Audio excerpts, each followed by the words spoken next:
For the following interview, Brett Beautiful, Baer, beautiful. official host of the America Great to be Business here. Forum, They takes told the me stage. these things are going to come out. Don't jump. I was waiting for it. How's everybody doing today? Good? Fantastic. How you doing? Hey, man. Good to see you. Yes. Good to see you. Yeah, All sometimes right. the smoke scares you a little bit. No, I was You waiting. were I'm ready? like, okay, I'm trying to see where it's going to come from, but no, that was good. That was a good wake-up call. Great to see you. Likewise. Congrats on your success on all levels. You know, we start these going back to the beginning, and your beginning is unique. You were born in Iran. You came to the U.S. as a refugee. Talk to us about your family, how that kind of early displacement shaped your worldview and really kind of hunger for opportunity. Coming here from Iran. You know, if you don't mind, before we get started, folks, this is the one thing I do want to say about what's going on right now with Miami. There's a very special thing going on in this city. The last 100 years, if you think about the financial capital of the world for the last 100 years, New York City. Prior to that, it was London. Nobody ever thought anyone's going to take over London or New York City. I have a feeling what Mayor Suarez, what Miami is doing, the next 100 years potentially, Miami could be the next financial capital of the world. Now, this is my prediction on what I think is going to happen. So we're excited about it. There's something very special going on in New York. You're always welcome to come here. I know you're being recruited from all over the place. We read all about it. But yeah, you know, born and raised in Iran, one of the benefits of being raised there is you are forced to always look out on what's going to be happening. There's always surprises. We were a Christian family. My mother's Armenian. Any Armenians in the house or no? 7 of you, that's you awesome. got a few. Right? We need more. And then my dad's Assyrian, but David, there's going to be no Assyrians in the house. Really? Oh. Couple. Front row. Okay.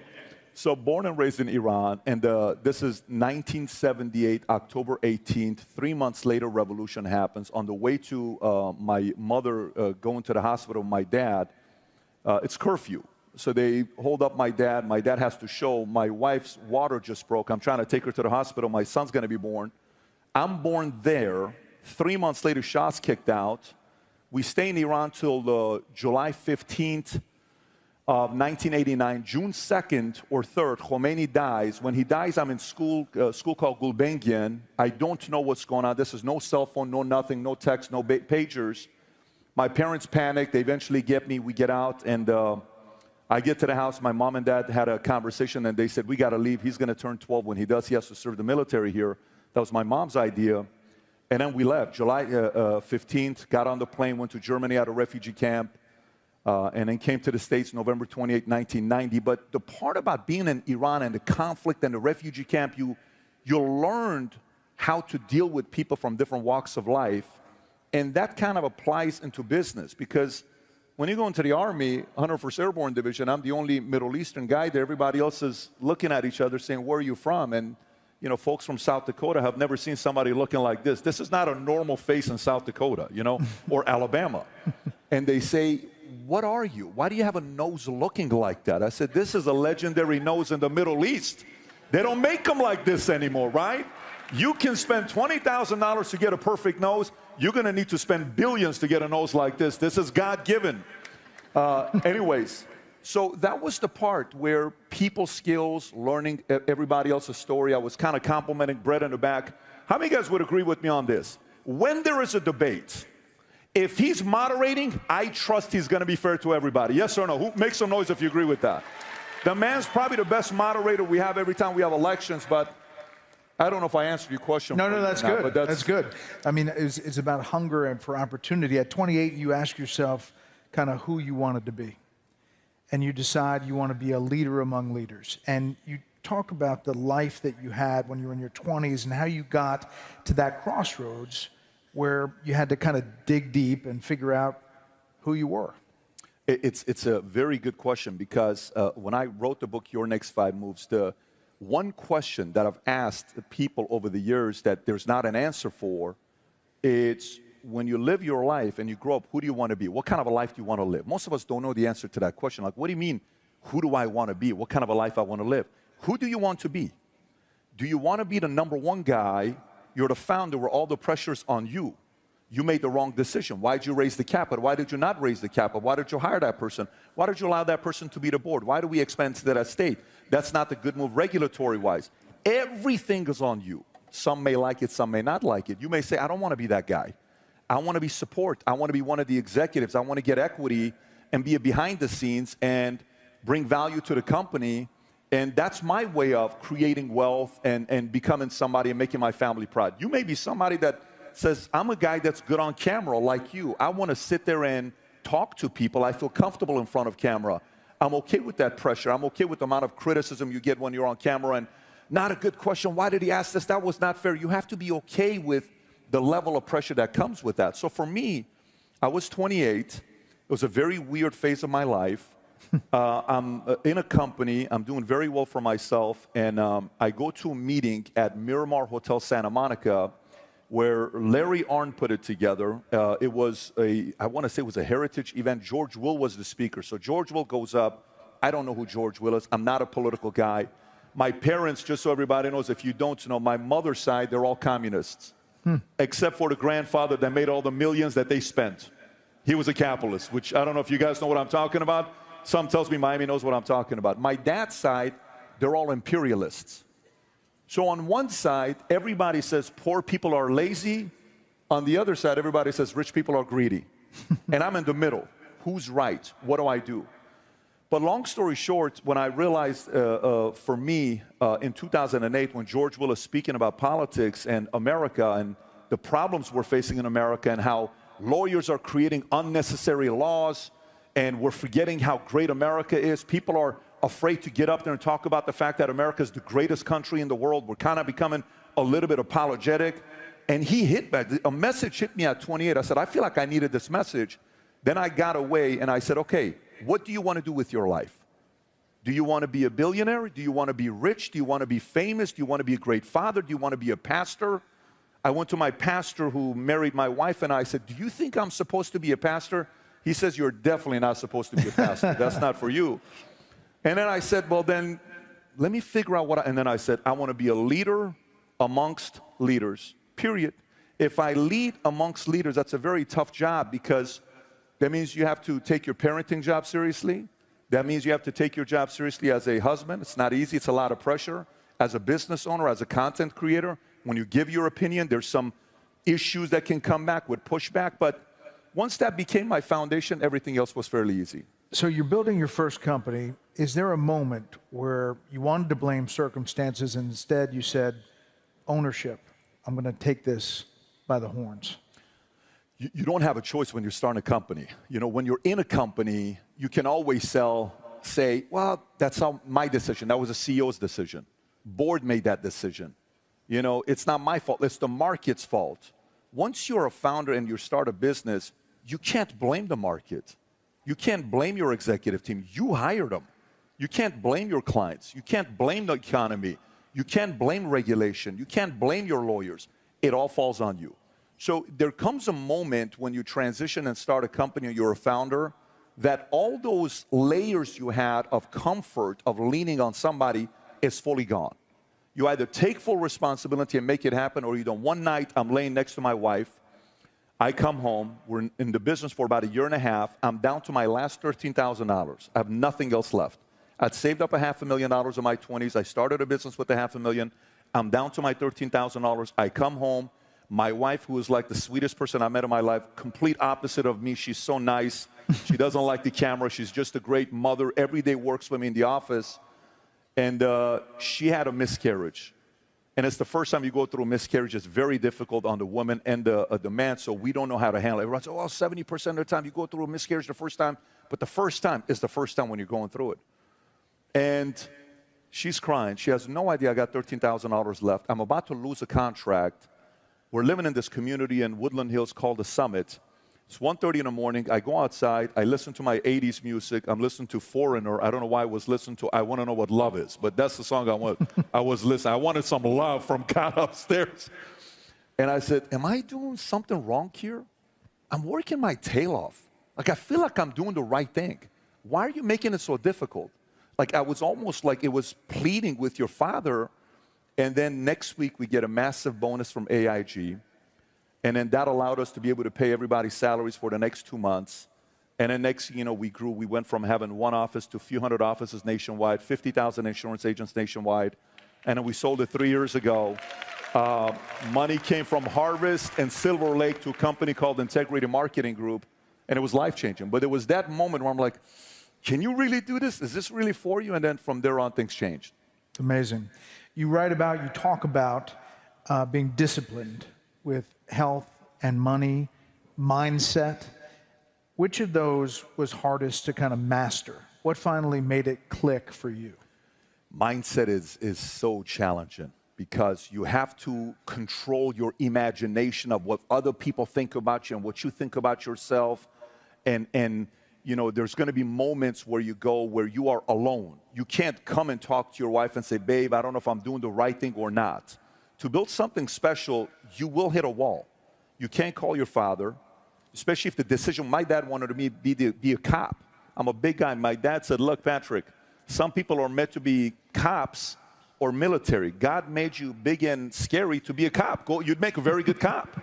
I said, you want me to be a cop? He says, you'd be a cop. I went and took the test to be LAPD. I had 16 speeding tickets at the time. They wouldn't let me be a cop. I thought it was like an advantage. I'm going to catch the bad guy. They said, no, it's a bad thing, so I couldn't be a cop. But there was a moment when your family said, we didn't tell you to start a business, you did. Your wife is telling you, I didn't ask you to leave and start a company. We were already having a good life. Your friends are telling you, so then you're alone. And in that moment when you're alone, you're going to be tested mentally and emotionally. You either have it or you don't have it. If you break, that's it. If you don't, you don't. It's like a tryout. In football, they call it Hell Week. In business, when you go through this moment, when you're by yourself and you realize the only way to get to the next level is I have to change the way I view things. If I don't, I'm going to stay here. And it's painful because it's almost like a mode of recreating yourself. I'm good for this level, but I'm not good for the next level. That recreation mode is breaking yourself and, saying, like you look at the president today. If we're playing video games, the president is at level 100. But go to the president in 2016. Or go to 2020 when all the COVID stuff was going on, how he was approaching with the media. And look how he's doing it today. He's so nimble. He's fluid. It's like he's reached a level where he knows, and he's sitting there. Maloney from Italy is asking him, so you do this with media every day? Yes, there was a hot mic. She says, I can't stand our media. He says, I talk to them every day. We're witnessing what he's gone through with the levels he's got. Where you heard the news today, I believe they're getting closer to finishing up the deals for the tariffs, which is unbelievable news if they pull that off. But you have to get to a moment where you're by yourself, and in that moment you really realize if you're ready for the next level or not. Well, you kind of answered it there, but you've interviewed countless high achievers. Is there one thing, one common habit you notice of those who manage to evolve and not like hit a plateau? It's funny you ask that because I'm having a conversation with Brady or the late Kobe and a lot of other people. But when you look at the Brady, who 7 championships and he had to overcome all these things, the pattern I notice is the following. Number one, those who go to a point where they can handle pain, they've had 2 types of people in their lives. One is a person that gives you unconditional love, that you can't do nothing wrong in their eyes. Typically, it's a mother. No matter what you do, don't worry. Oh, baby, I love you, but I did something wrong. I love you, baby. You're my son. Like, wow, what a weird human being. No, that's called unconditional love, right? Number 2 is a person, Brett, that no matter what you do, you're never going to win them over. I just got a degree. Yeah, but Johnny was a valedictorian. I just graduated law school and I passed my bar exam. Yeah, but he's already at the top of his class. It's like the movie Judge. I don't know if you guys ever seen the movie Judge with Robert Downey Jr. and Duvall. That one scene, do you realize I finished this, and that? You realize? And he says, you know what? And that's emotional moment that they have together. So unconditional love, no matter what you do, you will never win them over. Ever. You will never win them over. And last but not least, you have to choose your enemies wisely. I think too many times people don't choose their enemies wisely. It's super critical. You choose an enemy that's a low-level enemy below you, you're going to work backwards. you choose an enemy ahead of you that brings out the best in you, you're going to see a different side of you. So that's what I would say, those three things. The other thing you said, and you've talked about this, that's great stuff. You've mentioned that the busiest, most successful people you know are the ones that get back to you the fastest. They answer you the quickest. That's a unique thing. I mean, people could let a text message stay for days without answering it. But they're the ones that get back right away. That is such a crazy thing. So the other day, wild story, I'm on Jesse. And I do Jesse's show. Jesse Waters. Jesse Waters, friend of yours. You guys work together. And at 1:15, I get a message from Natalie, president's assistant. They're on the way back from the Middle East.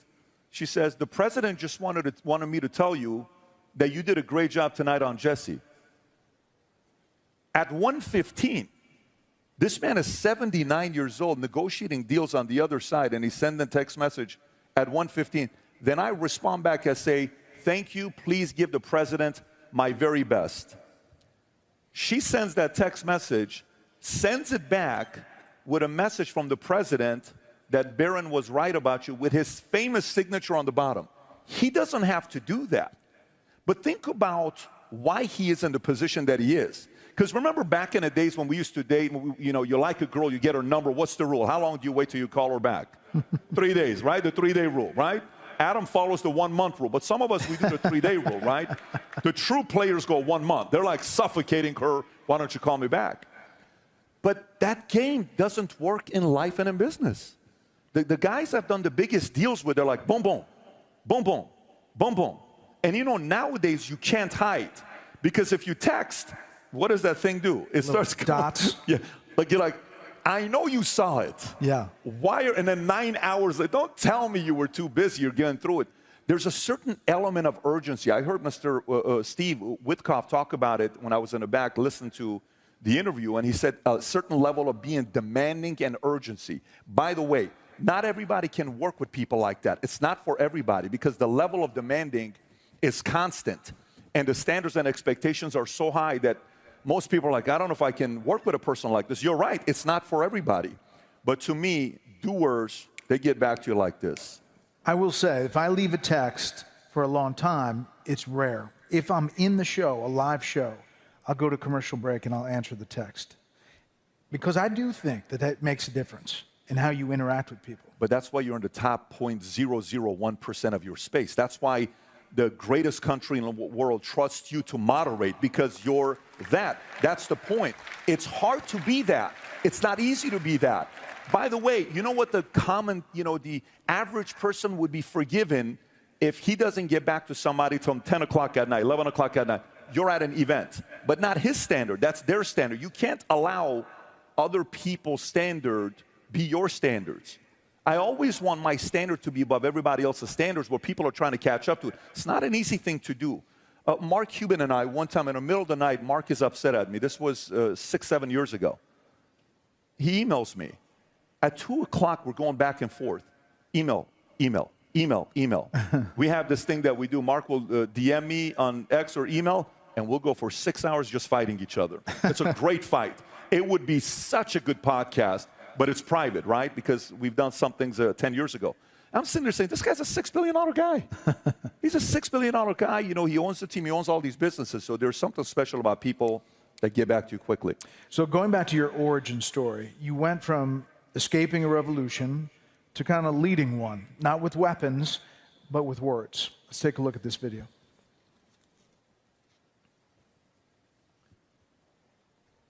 Oh, guess what? They just told me there is no video, but I'm going to tell you what this is. It's a great, I'm like, he's so handsome. Look at this. They're like, there is no video. What it basically said was you have one of the hottest podcasts, and you go back and forth. You share your views. And some of the things we're going to be shown there were, some heated conversations. You get in the middle of it. But you always talk about freedom and what freedom means to you after everything that you've lived. And you have a unique perspective on that. Yeah, there is nothing like it. I mean, look, imagine you're walking in the streets and your parents tell you, if you get pulled over by Hezbollah today, they ask you what your religion is, say, I don't believe in God. You don't have a religion. Don't tell them you're a Christian. Imagine you're raised in an environment like that. Imagine you're raised in an environment where you're living in a city called Tehran, where your mother and your sister are walking across the street to go buy tomatoes, and a little bit of hair is out. They pull aside and take your mom and sister, and you have to go with them. Imagine, just a little bit of hair is out. Imagine you're living in a city where middle of the night, alarm goes out, Tabajo, Tabajo, Alamate Kermes. Oh, you hear these alarms because Saddam Hussein's planes have crossed the border, and then you hear whistling sounds. 3-second pause. Boom. Boom. And then you're wondering, is the next boom your building? And then you hear boom, boom. That means it's over your house. And you're under the stairs with your mom, dad. You're looking at your dad is afraid. Your dad gets in the Renault, white Renault we had. And you go to a city called Karaj, that's 2.5 hours away. Then they start bombing Karaj. Then we go 5 hours away to Bandar Pahlavi. They start bombing Rasht. And you're sitting there saying, what the hell are we going to do with this? What's going to happen with this? So to me, freedom is such a valuable currency that I think sometimes we living in America, we forget about how valuable that is. If there's anything I tell you, when my wife and I, when we sold the company and money hits the account, who has sold the company before and the money hits the account? Who's experienced that before? There's a lot of wealthy people in the room here. Who knows that feeling when the money hits the account, you're like, oh my God. We're in Monaco, money hits the account. My wife and I are having the most emotional breakfast together because we've gone through so many things. And we're sitting there, I said, babe, we made money. We made real money, but today we made real money. You see the account, Goldman Sachs calling you. It's like, it's officially real money at the account, right? And you're like, okay, I want to have a serious conversation with you. What's that? We don't ever have to work for the rest of our lives. We're good. Our kids don't have to work. We're going to do a proper thing to setting up the estate planning, all that stuff. But I said, let me tell you, I'm planning on going on a 40-year run that started last July 1st of 2024, purely because of my paranoia of what could happen if they try to destroy the greatest country in the world. And you better believe they're going to try to do it. You don't think China every morning wakes up saying, what can we do to make sure that country falls? You don't think Iran wakes up every morning trying to confuse the hell out of all of us? You don't think all these countries wake up in the morning trying to pin us against each other? You don't think they want to see a civil war in the Republican Party? You don't think they want to see a civil war in America? You don't think they want to see us going at each other as if we hate each other? You don't think some of that is fabricated? You think it's real? You think it's real? I remember being in my mother's, when I'm with my mother, and one of our aunties would come. This is pre our parents getting a divorce. My parents married each other. My sister's born, they got a divorce. Remarry each other, I'm born, they get a divorce. There was this one lady, I never say her name. I would sit over there and I would watch what she would say to my dad, what she would say to my mom. You know what John bought Mary? Bought her a $10,000 necklace. How come Derek doesn't do that? Why doesn't your husband buy you that kind of a thing? And then my wife would say, you're right.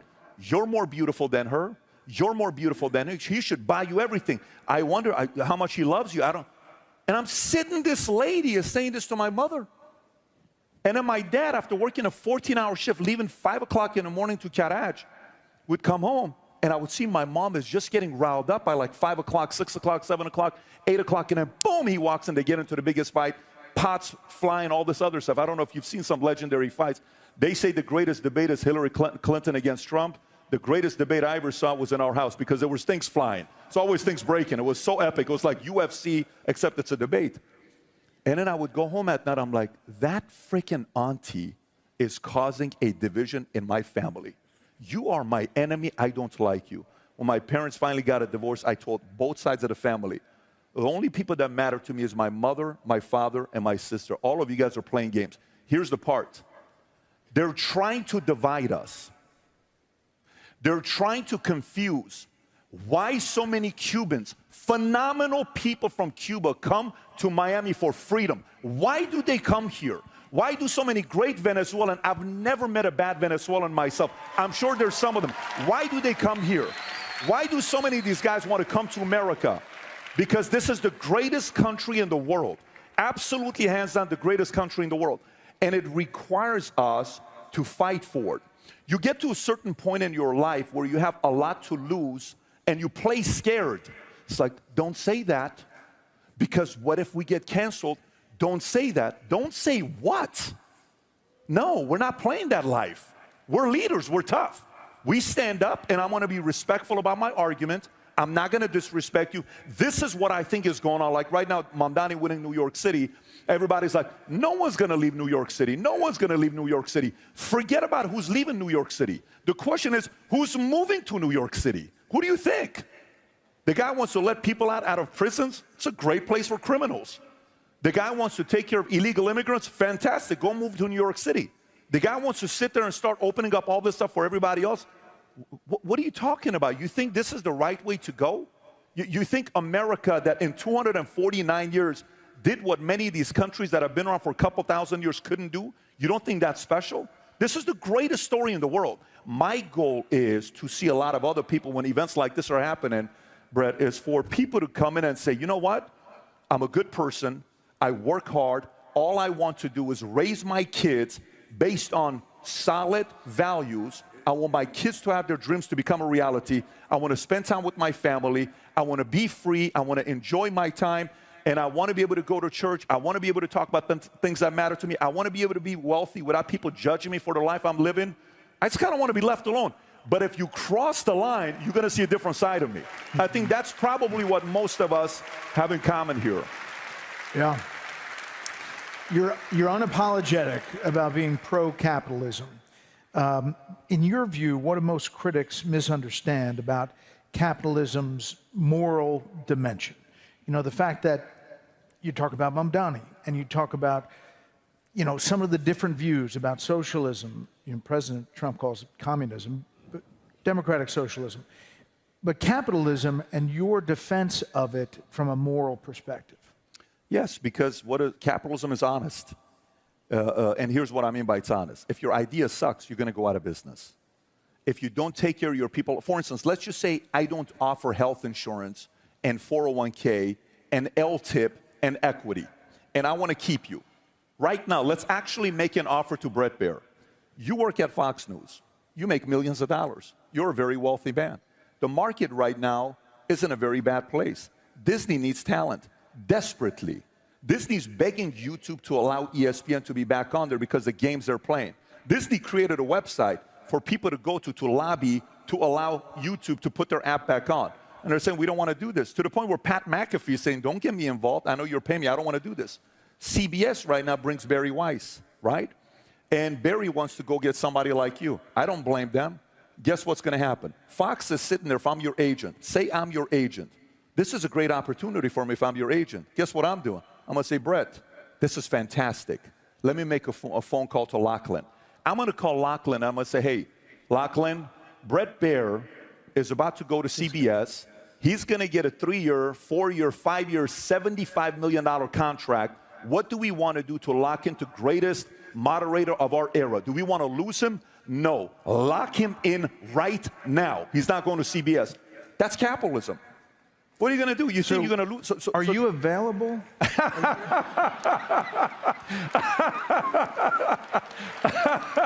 But by the way, here's the thing. Watch how this works. If they don't take care of you, how many people want you? Everybody. By the way, if New York doesn't take care of companies, where are those business owners going to go? If you're pro-family, pro-business, pro-freedom, come to Florida. What do you think happened in Chicago? I'm in Chicago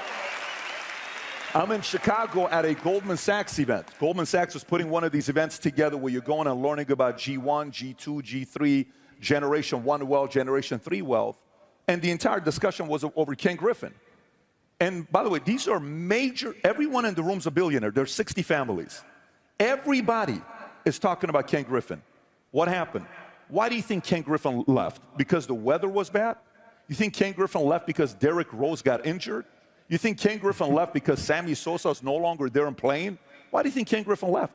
It's because the policies forced Ken Griffin to leave. And guess who said, come here? Mayor Suarez from Miami says, come down here. And he brought his business here. Who doesn't want Ken Griffin there?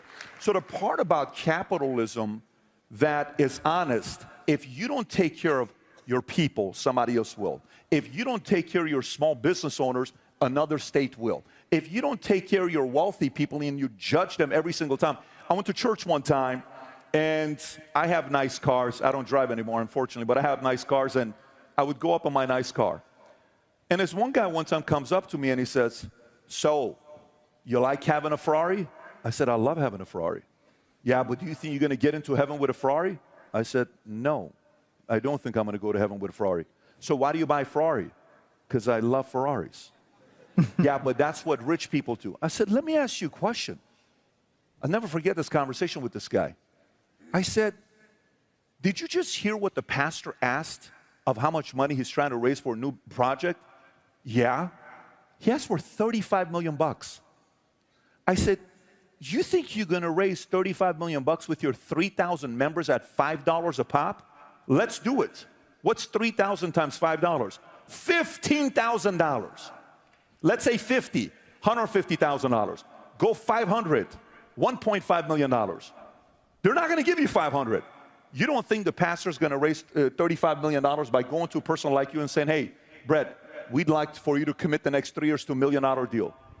I said, be very careful judging the wealthy in your congregation because they'll gladly go to a different congregation and give their 10%. This idea about making fun of rich people and making them uncomfortable is pathetic. New York's got the most billionaires in the world. You want to lose your billionaires? The dumbest idea in the world. Why would you do that? A person that becomes a billionaire, you think a billionaire is carrying their money cash with them? You think a billionaire's, yeah, I got all my cash here. What do you think a billionaire's money is? It's paper money. Where is the money? It's in a company. It's in a bank that's given a loan to somebody to buy a house. It's given a loan for somebody to buy a car. Where do you think money sits? You think billionaires sit in their house and they say, honey, let's count the money one more time. Go ahead. 100, 200, 300, 400. No, it's time to go back and recognize heroes. Recognize these people that won. I think it's a massive problem that we have. And by the way, I think it's starting with our education system. But I'll pause right here. I want to talk about that. Please. Because you've said that capitalism rewards value creation. You're just talking about it there, not victimhood. But how do you teach that to a generation now raised on social media outrage and TikTok and everything else? My kids, my oldest son is 13 years old. I have a 13, 12, and 9, 13-year-old boy, 12-year-old boy, 9-year-old girl, 4-year-old girl, Brooklyn, the best. She's the glue. She's funny. And there's nothing like Brooklyn, middle of the night. She's small, she's tiny, but she's the loudest, and she's got the best temper. Bad temper she's got, 4-year-old girl. 4 o'clock in the morning, this is what we hear. She runs from her room, opens the door, and she does not know how to close the door quietly. You guys know what I'm talking about? Parents know what I'm talking about. Bam! Slams it. We all wake up, right? And then she lays next to you, and then she goes like this. Daddy, I love you. I'm like, I love you too, baby. 2 nights ago, she says, Daddy. I said, yes, baby. I have to go shopping at Target with Mickey today. I said, babe, why are you telling me 4 o'clock in the morning, right? These kids are funny. But our oldest, they get criticized at school, and they'll say, your dad's rich. You're just a rich, spoiled kid. And my kids will say, then why is it that you have an iPhone and I don't? My kids don't have iPhones. 13-year-old kid doesn't have an iPhone. He doesn't know what social media is. By the way, now, parents, why did you do that? Okay, great question. So there's when we go to dinner, I catch myself, because social media is not only addicting to kids. We think we're not victims of it. You can be 50 years old and you see going like this. My dad is 83 years old. He's on his phone all day. So this isn't like only something that's to kids. You don't need to be 18 to be addicted to cocaine or 82. Cocaine doesn't care how old you are. Do you understand what I'm saying? The same thing with phones. You read this book called Anxious Generation. Great book if you're a parent. If you have a daughter, whatever you do, order the book Anxious Generation. If you have a daughter, she's a teenager, do yourself and her a favor, order the book and listen to both you and your wife. You read the book and he starts talking about certain things. So I watch my kids' behavior of what they're going through. And I have very basic restrictions with my kids. We don't spoil our kids. I'm not a person that's going to go buy you everything and anything. It's not how we are. My kids, when it comes down to phones, none of them have a phone. My 9-year-old daughter, when she was 8 years old, all her friends except for one of them had a phone. Our kids don't have phones. I'm probably not going to give you social media, I don't know, 16 years old. I manage all of my kids' social media accounts. They all have an Instagram account on my phone. I'm running it. I'm posting it. When they turn 18, I'm going to hand it over to them. It's like, here you go, kickstart. I'm their social media manager, believe it or not. And I'm a pretty decent social media manager, right? That I'm managing this.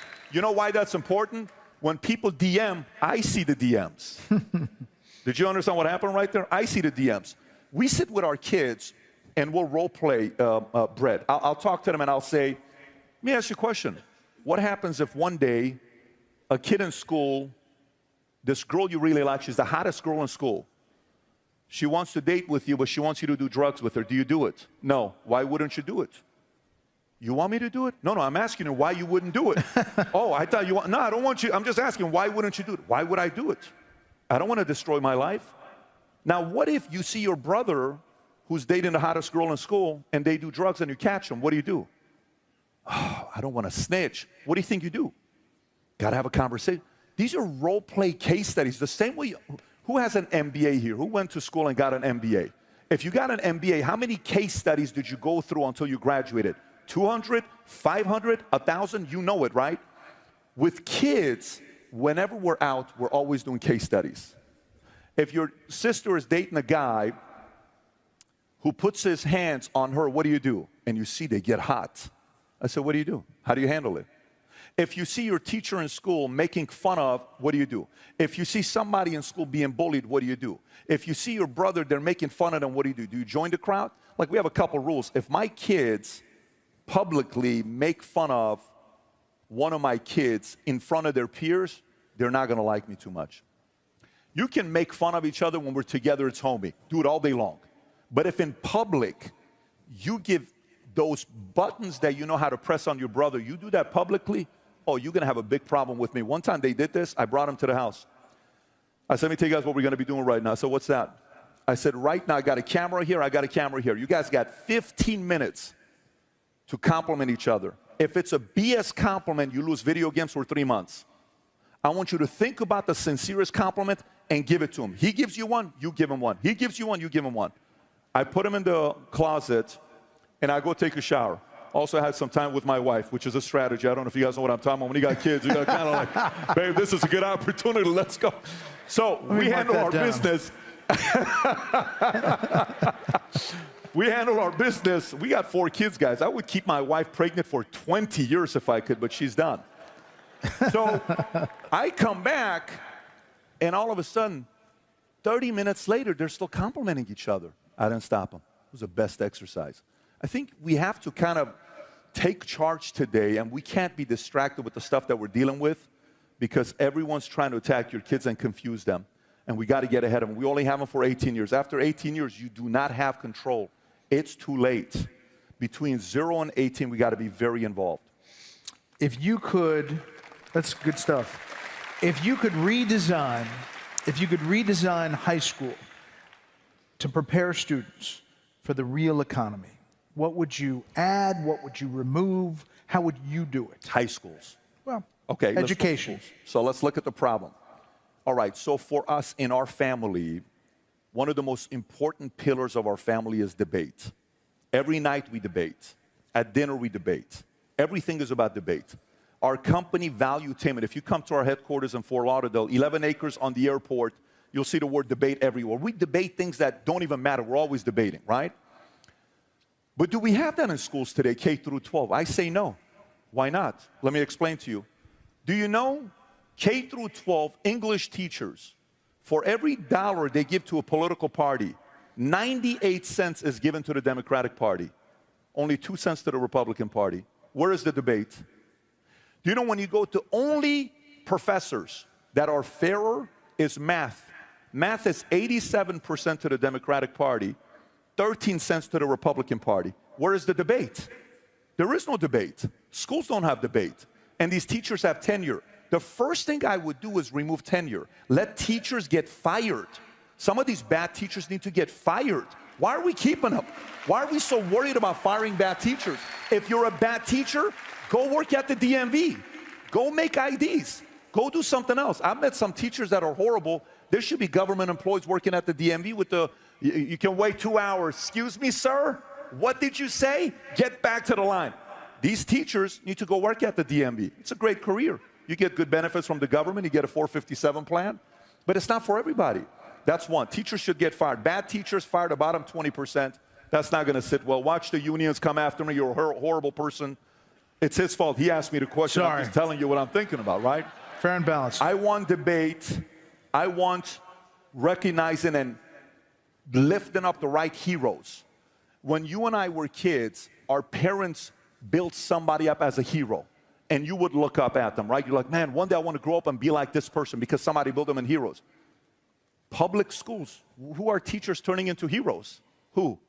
They're bashing capitalists. They're bashing job creators. They're bashing rich people. They're bashing those people. And they're highlighting who?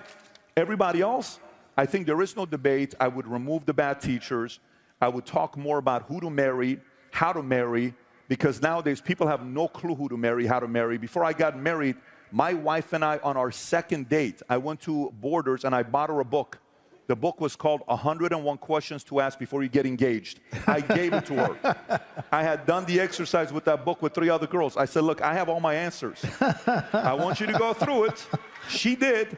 A week later, we sat down. 6 hours, we went through everything. I said, I think I'm going to marry this girl. Then we got married. So we have to teach how to marry. We have to teach about having kids. And we have to teach the tax code. Because it's important to teach the tax code early for you to understand how to vote, how to invest, start a business, what states, what is state tax, income tax. We have to really go deep into the tax code. But to do that, it's going to be challenging to do it in public schools. I could listen to you all day. I really could. I love the stories and the advice, but if you had one piece of advice for all these folks out here, there's a lot of entrepreneurs, a lot of small business owners, one piece of advice from your life experience, what would it be? If you're talking about the one advice that I would give my kids, you know, many years ago, I was solving for what I need to do to be happy. It's like the key to life is you got to be happy. And I'm under too much stress. I want to be happy. I realized that's phony. That's fake. Happy is like, you know, if you want to see me happy, let's have a medium rare bison with some foie gras and some beef carpaccio with some nice, you know, Parmesan cheese on top of it, with a nice Arnold Palmer 80-20, 80% iced tea, 20% lemonade, squeeze lemon in it, and give me 6 people that are good people to talk, I'm the happiest person alive for 2 hours. And then it's gone. But then you go the next day, eat the same thing again, because you got to keep that happiness, right, going every single day. But to me, what I learned is the following. There comes a point in our lives where you have a certain values and principles that you want to live by. If these values and principles that you're teaching your kids are aligned with the way you live, you're living a fulfilled life. If these values and principles that you're telling your kids to live by contradicts the way you live, you are miserable. So every time I measure myself is, am I living this life? But because if I'm acting, I'm not loose. I enjoy being loose. I enjoy being free to share my thoughts. And the only time I'm not is when these guys are fighting. So I try to do my best to live an aligned life. If you live an aligned life, you're going to live a fulfilled life, and future looks bright if you do so. Patrick, Bet David, ladies and gentlemen. Thank you. Thanks, everybody. Thank really you so much. Yes, thank you. Take care.